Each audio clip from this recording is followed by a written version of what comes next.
गर्मी बहुत थी ना। अस्सलाम वालेकुम। कहाँ गई थी तुम दोनों? वो भी मुझे बताए बगैर। जानते हो ना, नया एरिया है ना, हम यहाँ किसी को जानते हो ना कोई हमें जानता है, फिर भी। वकार, आप सो रहे थे? सो रहा था, मर तो नहीं गया था, मुझे उठा सकती थी, लेकिन नहीं। तुम्हें तो अपनी मनमानी करने की आदत है ना? भाई वो मैंने ही भाभी से कहा था, वरना कसम से ये बेचारी बार बार आपको रूम में जाके देख रही थी। आप जाग जाएं, आपसे इजाजत लेकर आपको बता कर जाएं। तो ऐसी जल्दी क्या थी? मैंने कहा था ना, जब भी किसी चीज की जरूरत हो मुझे बता देना, मैं ले आऊंगा। भाई मसाले तो सब थे, लेकिन सब्जी और गोश्त नहीं था, वो लेने गए थे। ठीक है, इस बार पहली गलती समझ के माफ कर रहा हूं, लेकिन आइंदा अगर ये गलती हुई तो माफी नहीं मिलेगी। तुम लोग जानते हो मैं कितना परेशान हो गया था। एक तो दोनों के दोनों यहां अपना फोन छोड़ गई थी। बेवकूफी की भी हद होती है।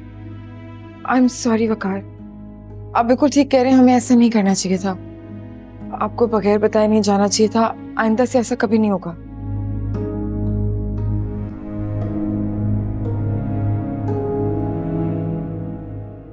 तुम्हें क्या हुआ है? ये चेहरे पे हवाइयां क्यों उड़ी हुई हैं?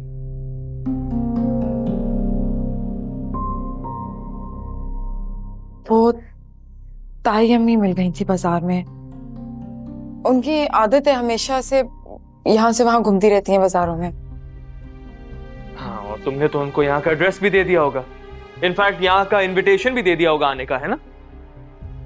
भाई वो तो बहुत जिद कर रही थी घर आने की, मगर भाभी ने उन्हें मना कर दिया। एड्रेस भी नहीं दी। अच्छा किया। और ये मत भूलना, इस घर में तुम्हारा कोई भी रिश्तेदार तुमसे मिलने नहीं आ सकता, और ना ही तुम किसी अपने रिश्तेदार से मिलने जाओगे, समझी तुम? जी याद है, इसलिए मना कर दिया। भाई ये तो गलत बात है ना। तुम क्यों बीच में बोल रही हो? हर चीज के बीच में बोलना जरूरी है क्या? ऐसा ना हो कहीं मुझसे डांट खा लो तुम। मुझसे पूछे बगैर या मेरी इजाजत के बिना तुमसे इस घर में ना कोई मिलने आएगा, और ना ही तुम किसी से मिलोगी। भाई ये बात तो आप बता चुके हैं। फिर बोली तुम? चुप नहीं रह सकती?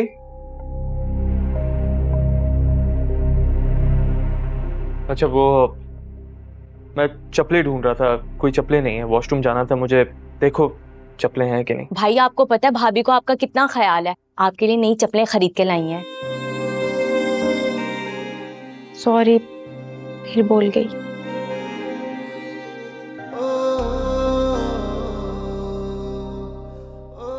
मैं देखिए